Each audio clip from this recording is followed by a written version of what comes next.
Hello everyone and welcome to my channel, the best place for new and emerging leaders who want help navigating challenging situations in the workplace. I'm Jabaria Scott, a leadership coaching consultant.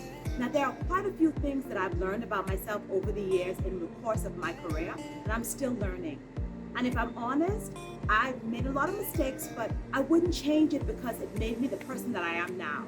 And that's why I'm able to share all of the things that I've learned about how to be a good leader and manager with you here on this channel. That's why in this episode, I'm sharing 4 things that I stopped doing to become a better leader in the hopes that you'll have some takeaways for what leaders need to know in order to know how to become a successful leader. The first thing that I stopped doing to become a better leader at work was to stop comparing myself to other leaders. While it's okay to have mentors that we look up to or leaders who we admire, it's important not to fall into the trap of trying to do everything exactly like they do it.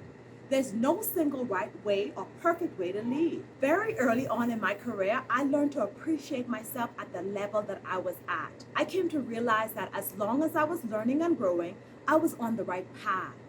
While looking to other leaders for inspiration to learn key leadership best practices, don't forget that your leadership style is unique and there's nothing wrong with that. You may process things differently or even communicate differently from other leaders.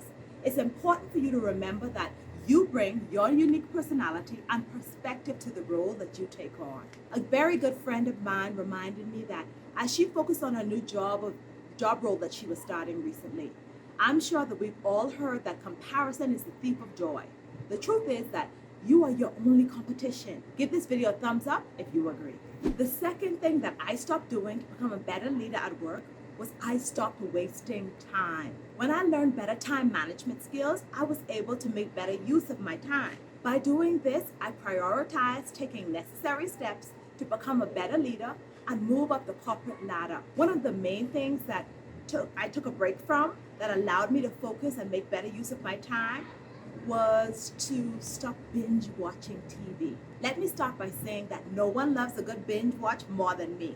I mean Game of Thrones, The Walking Dead, everything on Netflix, you name it. But when I realized how many hours I was spending watching TV, hours upon hours of spending my free time on TV, I realized that I could have used some of that time to work on my personal and professional goals. This small break from TV helped me to make a far more progressive launch into the things that I wanted to accomplish in my life. Now, trust me, I get it. After a hard day's work on your job, you're tired, and it's easy and enjoyable to watch some mindless TV while you eat dinner before going to bed. But be honest with yourself. How does this help you to achieve your goals? I'm not saying that you shouldn't have downtime or enjoyment. What I am saying is that you need to decide, what are you willing to sacrifice in the short term to reach your long-term goals? And for me, the answer was I could sacrifice a few hours of TV time in the short term to have what I wanted in my future. Here's what you can do to make the change a little easier. A, set new rules for playtime. And you don't need to cut out everything all at once. Just set boundaries by carving out an hour or so of personal development time. B, decide on your activity. What specific thing will you do to make progress? Are you going to listen to 1 hour of an audiobook? Are you going to read 2 articles a week? What will you do? And then there's C. Set a timeline for how long you're willing to make the sacrifice. Set a target for how long it will take for you to develop the habit and stick to it.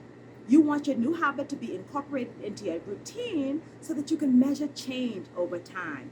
Again, it won't be forever. But if you can sacrifice and repurpose some of your time, it'll pay off in the end. The third thing that I stopped doing to become a better leader at work was to stop trying to learn everything all at once. I stopped putting so much pressure on myself because I realized that it wasn't sustainable. And quite frankly, it can be exhausting. Focus on developing one leadership skill at a time, master it, and move on to the next. For example, focus on learning the basics of leadership, then move on to the specific, more in-depth topics. In her book called The Memo, author Minda Hart has a chapter where she discusses the importance of investing in yourself. She explains that personal and professional development is especially important when you've been in the workplace for years and if you've had the same position for a while, so you won't become obsolete. I would go a step further by saying that Investing in yourself is something that you should make a top priority no matter what career stage you're in. The fourth thing that I stopped doing to become a better leader at work was to stop putting myself in a box. I stopped limiting my potential and I opened up my mind to all of the possibilities of what I could become. I stopped thinking that I could only be one thing with a limited set of skills. I started broadening my outlook on the kinds of leadership positions I could hold if I would only develop the right skill sets. The key is to develop transferable skills.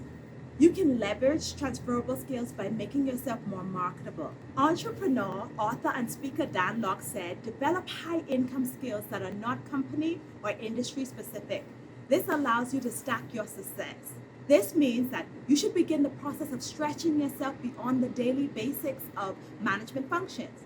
Professional leadership development is making a personal, internal assessment of who you currently are as a leader and determining what kinds of things you need to learn and what kinds of actions you need to take to make an internal transformation and become a better leader with transferable skills. Leaders with transferable skills can hold many different positions in many different fields. However, this must be developed through intentional, focused learning. You already have everything you need to achieve this. It's just a matter of whether or not you're willing to put in the work.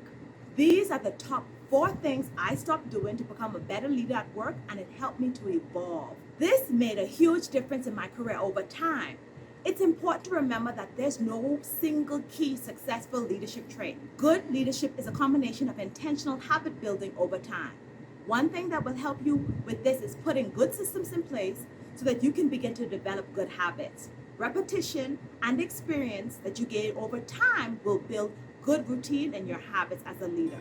Now, if you're watching this video and you want to interact with me on a daily basis, join me on Instagram, Facebook, LinkedIn, and all of the social media platforms. Also, don't forget to subscribe and click the like button if you've enjoyed this video. As always, have a great week, be kind to yourself, and thank you so much for watching. Bye from Guatemala.